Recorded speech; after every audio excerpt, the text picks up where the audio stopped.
अस्सलाम वालेकुम नाजरीन, मैं हूं समीना पाशा।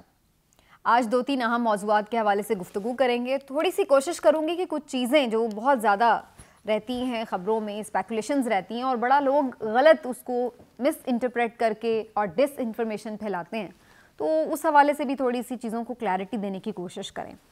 आज लॉन्ग मार्च जो है, अब आपको मालूम है कि पाकिस्तान तहरीक इंसाफ की जो क़यादत है वो उसे लीड कर रही है। इमरान खान साहब वर्चुअल खिताब करते हैं और मुख्तलिफ शहरों से मुख्तलिफ रहनुमा, चाहे वो असद उमर साहब हों, शाह महमूद कुरैशी साहब हों और दीगर रहनुमा हों, वो उसे मुख्तलिफ शहरों से अब लीड करते हुए एक पॉइंट पे लेके आएंगे और वो पॉइंट होगा पिंडी, जहाँ से फिर खान साहब उसको बनफ्स नफीस खुद ज्वाइन करेंगे और वो होगा फिर एक बड़ा धमाकेदार दिन।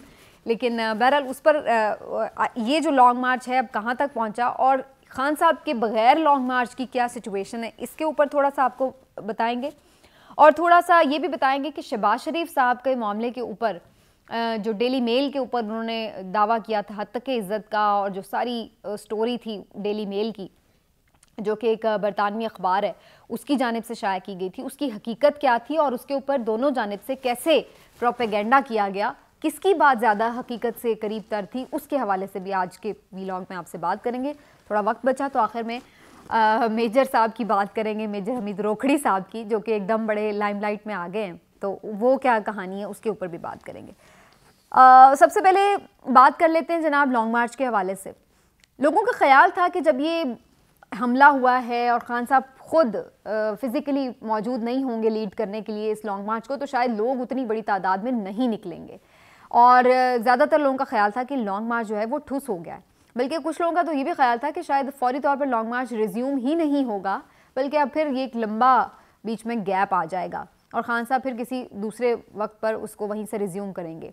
लेकिन तमाम तर उम्मीदों के बरक्स ये लॉन्ग मार्च रिज्यूम भी हुआ। खान साहब ने उसके लिए एक नई स्ट्रैटेजी भी निकाल ली और उन्होंने ये भी कह दिया कि जनाब लॉन्ग मार्च जो है उसको वो खुद भी ज्वाइन करेंगे, लेकिन पिंडी में पहुंचकर, और मीनवाइल जो सारे शहरों का प्लान है उसमें डिफरेंट जो रहनुमा है उसकी क़यादत करेंगे।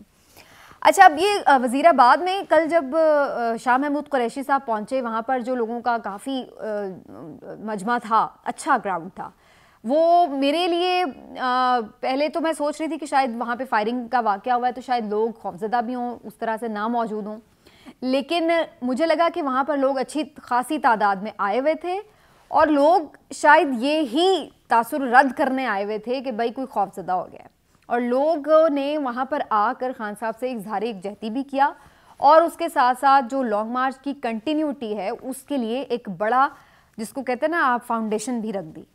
तो वज़ीराबाद में तो ये एक हो सकता था चीज़ के लोग जो है एक रिएक्शन के तौर पर भी बाहर निकलें कि जनाब यहाँ पर ये वाक़या हुआ साबिक़ वज़ीर आज़म के साथ, तो एक रिएक्शन के तहत भी आप बाहर निकलते हैं कि जो लोग खान के चाहने वाले हैं।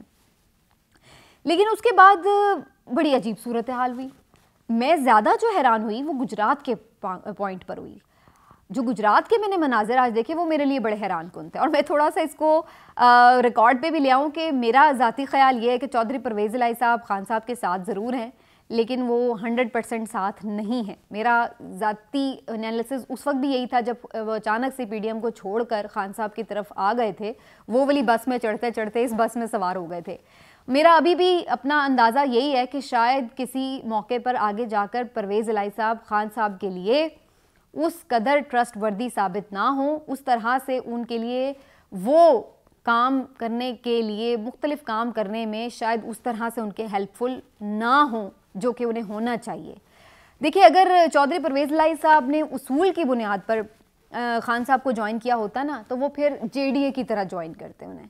JDA ने, आपको याद होगा जब ये सारी वो चल रही थी एलाइज के साथ मुलाकातें वगैरह, तो उन्होंने बड़ा ही आकर ग्रेसफुली फहमीदा मिर्ज़ा साहिबा ने साफ कह दिया था कि भाई हमारे इश्यूज़ हो सकते हैं PTI के साथ, लेकिन इस वक्त अगर हम उन इश्यूज़ को सामने रखकर कोई फैसला करें तो ये ब्लैकमेलिंग कहलाएगी, तो हम ये नहीं करेंगे। इस इशू पर हम इनके साथ खड़े हैं। वैसे हमारे अपने कुछ हो सकते हैं तहफ़्फ़ुज़ात कि जी हमारे साथ कमिटमेंट्स बेहतर अंदाज में पूरी होती वगैरह वगैरह, तो उसको कहते हैं उसूल के ऊपर फैसला करना। चौधरी परवेज़ इलाही साहब ने जो किया वो कहते हैं ना कि मेरे पास ये सौदा है, जो मुझे अच्छी कीमत देगा तो मैं उसके साथ हूँ। तो चौधरी परवेज़ इलाही साहब का जो मामला था वो तो बिल्कुल जा रहे थे, और ये आपको बात पता है सबको कि भाई वो तो उधर तय कर चुके थे मामलात अपने, बल्कि उन्होंने तो खान साहब के बारे में बड़ी अजीब अजीब बातें भी कर दी थी खुलखुला के टीवी इंटरव्यूज़ में। तो क्योंकि वो तो अपनी तरफ से सोच चुके थे कि माइंड बना चुके थे कि वो तो पीडीएम के साथ ज्वाइन करने वाले हैं, लेकिन फाइनली उन्होंने जो है वो इधर पत्ता खेला। इसके पीछे मुझे तो बुनियादी तौर पर 2 चीज़ों के लगता है कि वजूहात हो सकती है। एक तो मोनिस इलाही साहब का उनके ऊपर एक वो था प्रेशर।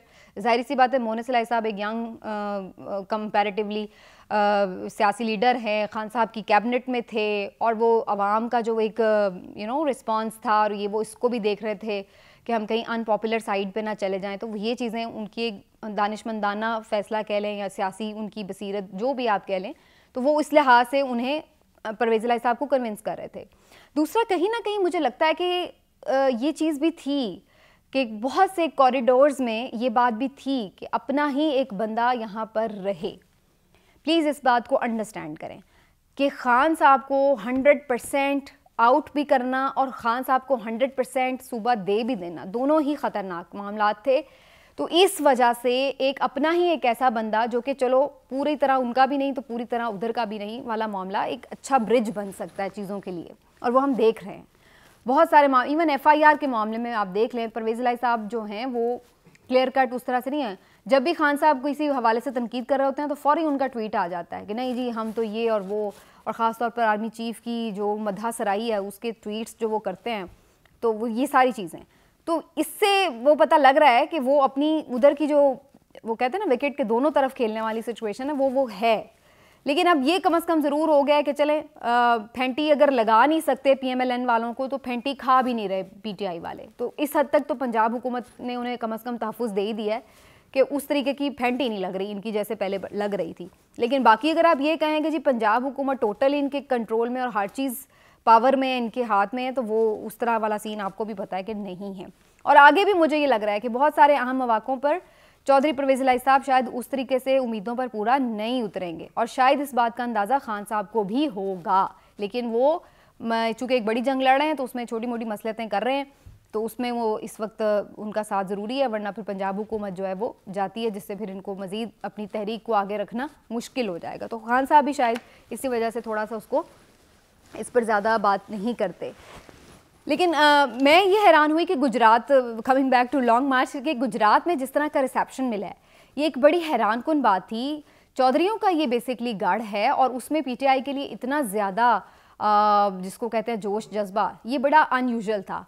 और मैं कुछ दिन पहले एक ट्विटर पर मनाजरा चल रहा था मोनिस इलाही साहब का और इमरान रियाज खान जो सहाफ़ी हैं सीनियर, वो आपस में थोड़ी सी उनकी नोक झोंक चल रही थी ट्विटर पर। तो उस पर भी मोनिस इलाही साहब ने कहा, किसी ने जिक्र किया था मोनिस इलाही साहब किधर हैं आजकल, वो नहीं लॉन्ग मार्च में कोई नज़र आ रहे। तो उन्होंने कहा कि जी मैं गुजरात में मामला देख रहा हूँ। मुझे लग रहा था कि शायद ये इनकी सियासी सी बातचीत है, लेकिन जो गुजरात में रिसेप्शन हुआ है वो वाकई बड़ा ज़बरदस्त है, और उससे ये अंदाज़ा हो रहा है कि लॉन्ग मार्च जैसे जैसे आगे बढ़ेगा मुख्तलिफ शहरों में लोगों का रुझान अभी भी है। हालांकि खान साहब उसमें नहीं है, लेकिन इसके बावजूद लोग आ रहे हैं। ये इस बात की भी एक दलील है जो मैंने कुछ दिन पहले एक व्लॉग में कही थी कि ये एक स्पॉन्टेनियस किस्म की लॉन्ग मार्च है जिसमें लोगों को पैसे दे के नहीं लाया गया है, लोग खुद ब खुद शरीक होते हैं। और यही वजह है कि बहुत सी फैमिलीज़ और ख़वातीन और बच्चों की शिरकत ये इस बात का सबूत है। खान साहब के बगैर भी लोगों का आना ये इस बात का सबूत है। तो बहरहाल गुजरात में एक बड़ा ज़बरदस्त पावर शो था, और आगे भी मुझे लग रहा है कि ये चीज़ आगे बढ़ेगी। कल भट्टी साहब ने भी ये बात की है कि एजेंसीज की रिपोर्ट के मुताबिक पिंडी में जब खान साहब खुद पहुँचेंगे और मुख्तलिफ शहरों से पूरे पाकिस्तान से जो क्राउड इकट्ठा होगा तो उसकी तादाद मिलियंस में होगी। तो ये चीज़ भी एक बहुत ही अलार्मिंग है हुकूमत के लिए, जिसकी वजह से थोड़ी सी परेशानी इन सफ़ों में ज़्यादा बढ़ चुकी है। बहरहाल ये लॉन्ग मार्च अभी जारी और सारी है। खान साहब की तकरीरें काफ़ी सख्त हैं, लेकिन साथ ही साथ वो प्यार मोहब्बत के बोल फ़ौजी जवानों के लिए ज़रूर बोल रहे हैं, ताकि जो एक उनकी वो भी एक तासुर है कि जो इदारों के ख़िलाफ़ खड़े हो गए वो भी उसको भी ज़ायल किया जाए।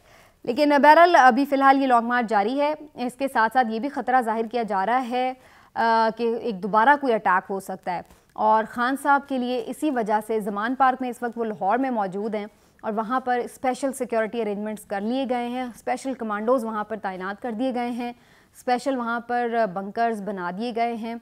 और साथ ही साथ हमने ये भी देखा है कि जो खैबर पख्तूनख्वा की पुलिस है वहाँ से स्पेशल जो सिक्योरिटी एहलकार है उनको भी यहाँ पर लाकर तैनात कर दिया गया। ये एक नया थ्रेट है जो कि ज़ाहिर किया जा रहा है कि शायद अभी भी हमलावर बाज नहीं आए और वो दोबारा अटैक कर सकते हैं। तो ये सिक्योरिटी अरेंजमेंट्स बहुत ज़रूरी हैं। अब उनका जो कंटेनर भी बनाया गया है उसको भी बुलेट प्रूफ और उसी तरह से बम प्रूफ बनाया जा रहा है, ताकि वो खुदा न खास्ता मज़ीद किसी हमले की सूरत हाल में इस तरह की चीज़ ना हो।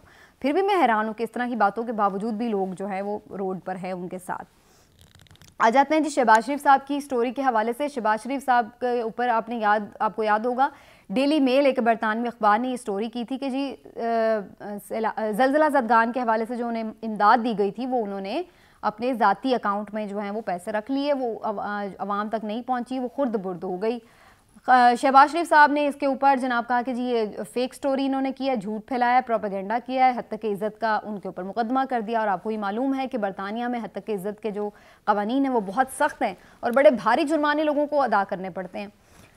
हुआ ये कि पहले मरहले में जैसे ही उनकी ये पिटिशन समाअत के लिए काबिल समाअत करार पाई तो उनके जज ने ये कहा कि भाई बज़ाहिर अगर ये एलिगेशंस गलत हैं जो शहबाज शरीफ साहब पे हैं, तो अगर तो ये गलत हैं तो फिर इसका मतलब है कि वाकई हद तक इज़्ज़त हुई है। जो अल्फाज हैं वो हद तक इज़्ज़त के उसमें आते हैं, उन्हें डैमेज करने की कोशिश की गई है। अभी उन्होंने इतनी बात ही की है तो PMLN ने तो ढोल पीटने शुरू कर दिए कि जी हम सुरखरू हो गए, हमारा मौक़िफ़ मान लिया, हद तक इज़्ज़त की है। ये बात नहीं कर रहे कि भाई अभी उन्होंने सिर्फ पिटिशन एक्सेप्ट की है कि अगर ये हुआ है या नहीं ये हम आगे अब देखेंगे कि उस अखबार के पास उसके मुतल्लिका एविडेंसेस हैं या नहीं हैं। बस शुरू हो गए सुरखरू। एक तो बड़े जल्दी हो जाते हैं ना, 1 मिनट में सुरखरू हो जाते हैं, अपने ही बनाए हुए अपने ही लगाए हुए जज से फैसले ले लेते हैं और उसके बाद कहते हैं जी हम सुरखरू हो गए। तो वो वाला हिसाब है इनका। तो उधर उसने अभी इतनी बात की है कि अल्फाज तो वाकई हद तक इज़्ज़त वाले हैं, लेकिन ये हद तक इज़्ज़त तब साबित होगी अगर उनके पास सबूत उस चीज़ के नहीं होंगे। ये बात नहीं कोई करा और ढोल पेट दिए कि हम जीत गए, ये हो गया वो हो गया, सादिक और अमीन इंटरनेशनली डिक्लेयर हो गए तो फलां और धमाका। लेकिन खैर इवेंचुअली वो हुआ ये था कि वो एक्सेप्टेबल की गई थी कि समाअत होगी और डेली मेल ने उस चैलेंज को एक्सेप्ट किया। उन्होंने कहा हमारे पास एविडेंसेस मौजूद हैं। जब समाअत आगे चली उन्होंने मुख्तलिफ एविडेंसेस जो थे वो ला कर रख दिए, उन्होंने अटैच कर दिए। अब सूरत हाल ये थी कि आगे शहबाज शरीफ साहब को उन एविडेंसेस के ऊपर जो था वो जवाब जमा कराना था कि वो उनके ऊपर क्या जवाब देते हैं। लेकिन हुआ ये कि अब वहाँ पर जो शहबाज शरीफ साहब के लॉयर हैं उन्होंने डिलेइंग टैक्टिक्स शुरू कर दी, नहीं वो जवाब दे पा रहे थे। आई डोंट नो कि वो वाकई दे नहीं पा रहे थे या वाकई वो डिलेइंग टैक्टिक्स थी। लेकिन हुआ ये कि जिन्होंने कहा जी ये तो हमारे मुल्क के वज़ीर आज़म बन गए, इनके पास इतना वक्त ही नहीं आने का और ये और वो, तो वो कह रहे थे कि आप इसको मामले को स्टे दे दें। अब फैसला जो अभी फ़िलहाल आया इस पिटिशन पर उनकी कि जो स्टे दे दें, उसके ऊपर जो उस कोर्ट ने फ़ैसला किया, उन जज साहिब ने जिनका नाम मैथ्यू है, उन्होंने जब फैसला किया तो उन्होंने कहा कि जी ये तो हम इस चीज़ को नहीं स्टे दे रहे, आप इस पर आएँ और अपना जवाब दें। अब उन्होंने सिर्फ इतनी बात की है कि हम स्टे नहीं दे रहे, आप अपना जवाब जमा कराएं, आप जो भी हैं वज़ीर आज़म हैं कुछ भी हैं भाई आप अपना जवाब जमा कराएं। खैर ये भी एक बहुत बड़ी बात है कि भाई आप यहाँ पाकिस्तान में ऐसे कवानीन होते हैं कि जहाँ पर इतने रिलीफ आपको मिल जाते हैं, हर जगह ये सूरत हाल नहीं होती है। अल्हम्दुलिल्लाह बाकी मुल्कों में काफ़ी अच्छा कानून है इंसाफ का। तो अब ये उनकी जो पिटिशन थी वो रिजेक्ट हो गई, लेकिन अब इस पर माशाल्लाह दूसरी तरफ से बड़ा ज़ोरों शोर से हो गया है कि जी हार गए, ये हो गया वो हो गया और शहबाज शरीफ साहब को उन्होंने पकड़ना है, अरेस्ट कर लेना है, पता नहीं अंदर डाल देना है। तो ऐसा भी नहीं है कि उन्होंने कोई ये फैसला सुना दिया है कि ये सारी करप्शन शहबाज शरीफ की साबित हो गई है। कोर्ट ने अभी ये फैसला नहीं सुनाया, उन्होंने सिर्फ ये कहा हम स्टे नहीं दे रहे, हम आपको मौका दे रहे हैं कि आप आकर अपना जवाब जमा करा दें और उसके बाद अगर वो जवाब तसल्ली बख्श नहीं होगा तो फिर वो कोर्ट फैसला करेगी। और या फिर ये हो सकता है कि अगर ये फिर भी जवाब जमा ना कराएं तो उस सूरत में भी कोर्ट ने कहा है कि अगर आपने जवाब जमा ना कराया तो हम आपकी गैर मौजूदगी में भी इस पर फैसला सुना सकते हैं। तो उस सूरत में भी भारी जुर्माना जो है शहबाज शरीफ साहब को देना पड़ेगा। अब आप ये दुआ करें कि वो अपनी जेब से दें, कहीं आपके टैक्स पेयर के पैसे उससे ना दे दें। लेकिन किस्सा मुख्तसर ये कि अभी फैसला नहीं आया, अभी सिर्फ स्टे का जो मामला था उस पर उन्होंने कहा है कि जी ये होगा। लेकिन बहरहाल चूँकि हमारे यहाँ पोलिटिकल सिनेरियो इतना हाई टेम्परेचर होता है कि उसमें फिर हर कोई अपनी उसमें खेलता है। देखते हैं आगे चल के इस केस का फाइनल रुख क्या होता है। और मेजर हमीद साहब जो हैं वो पहले कभी हमने उनका नाम नहीं सुना था, लेकिन अचानक से ही वो मंजर पर आए हामिद मीर साहब के प्रोग्राम में, तो उसके ऊपर बड़ी लेदे हो रही थी कि जो फवाद चौधरी साहब हैं, शहबाज गिल साहब, उन्होंने तो उन्हें पहचानने से इनकार कर दिया। और जो ये हामिद मीर साहब जिनके प्रोग्राम में वो आए तो उन्होंने वो तस्वीरें लगानी शुरू कर दी कि देखें यहाँ पे भी आपके साथ मौजूद हैं, यहाँ पे भी मौजूद हैं और आप कह रहे हैं ये कौन है, ये कौन है। तो एक अजीब सी ट्विटर पे जो है वो बहस चल पड़ी। लेकिन असल बात ये कि उन्होंने कंटेंट क्या कहा, वो ये बात कर रहे थे कि मेजर फैसल जिनके बारे में इमरान खान साहब इल्ज़ाम लगा रहे हैं मुख्तलिफ मामलात के हवाले से कि वो उनके खिलाफ कार्रवाइयों में मुलव्वस, तो उन्होंने ये बताया आके टीवी पर कि जी मैं तो उनके बिहाफ पर, खान साहब के बिहाफ पर उनसे मुलाकातें भी करता रहा हूँ और उनके करीबी सलमान अहमद साहब जो हैं मारूफ गुलकार भी रहे हैं और PTI के मेंबर भी हैं, वो भी उनके साथ एक मुलाकात में शामिल रहे हैं। और फिर उन्होंने ये कहा कि जी जब खान साहब ने उनके ऊपर प्रोपेगेंडा करना बंद नहीं किया तो फिर अब मैंने भी मुलाकातें कराने से इनकार कर दिया। तो बज़ाहिर ये लग रहा है कि जो उनका ये प्रोग्राम था, अचानक से उनका आना, यूजुअली वो प्रोग्राम्स में नहीं आते, लेकिन उनका अचानक से एक प्रोग्राम में आना, आके हामिद मीर साहब को एक तफसीली सोलो इंटरव्यू देना और उसमें एक ऐसे फौजी अफसर के बारे में बात करना कि जब जिसका नाम इमरान खान साहब लेते हैं तो फ़ौरन म्यूट हो जाता है। ये कितनी मज़े की बात है कि इमरान खान साहब उनका नाम लेते हैं तो वो म्यूट हो जाता है। लेकिन कल के प्रोग्राम में वो सारा नाम भी चला, बात भी चली, सारी चीज़ें भी चली, लेकिन वो म्यूट भी नहीं हुआ। क्योंकि वो उनकी तरफ का वर्जन आ रहा था। तो इस एक जो सारे मामला है उससे ऐसा लग रहा है कि शायद ये एक वर्जन दूसरी तरफ का लाने के लिए इनको भेजा गया है। सही या गलत मैं इस पे तो नहीं मैं जज कर सकती कि वो सही कह रहे हैं गलत कह रहे हैं, लेकिन ये बात बहरहाल समझ में आ रही है कि ये जो भी था एक प्लान्ड सिचुएशन थी, क्योंकि ये कोई ऐसे रेगुलर स्पीकर नहीं है PTI के जो हमें हर टॉक शो में नज़र आते हों। एक बात, दूसरी बात ये कि फिर उस स्पेसिफिक इशू पे आके उनका बात करना कि जिस पे नॉर्मली हम नहीं उस तरह से अलाउड है कि वो बात हो, तो उसके ऊपर आकर उनका बात करना और दूसरी तरफ का मौक़िफ़ देना। तो ये दो चीज़ें ऐसी हैं कि जो ये शो कर रही हैं कि जनाब ये बात तो थी कि कोई प्लान तरीके से ही आया है, बाकी उनकी बात में हो सकता है थोड़ी बहुत सदाकत हो भी और ये भी हो सकता है कि ना हो। लेकिन खान साहब ने खैर कभी भी मुज़ाकरात से इनकार तो नहीं किया। वो तो कह रहे हैं कि हमारी बातचीत हो रही है और वो तो ये भी कह रहे हैं कि मैं मज़ीद भी बात करने के लिए तैयार हूँ। मैं कब चाहता हूँ कि मेरी फ़ौज के साथ लड़ाई हो, मैं तो सिर्फ ये चाहता हूँ कि जो मामला सारा ये मैस क्रिएट हो गया है उसको ख़त्म किया जाए और स्टेबिलिटी इधर मुल्क को लेके जाया जाए। तो मैं तो ये कह रहा हूँ, वो ये थोड़ी कह रहे हैं कि मैंने कभी ज़िंदगी में किसी फ़ौजी से बात ही नहीं करनी। अब तो बहरहाल मुख्तलिफ जो इस वक्त इश्यूज़ है उसके ऊपर हर कोई अपनी अपनी बात करता है और अपना अपना उसको रंग देने की कोशिश करता है। आज के व्लॉग से इतना ही, कल फिर मिलेंगे। आप अपना ख्याल रखिए। अल्लाह हाफ़िज़।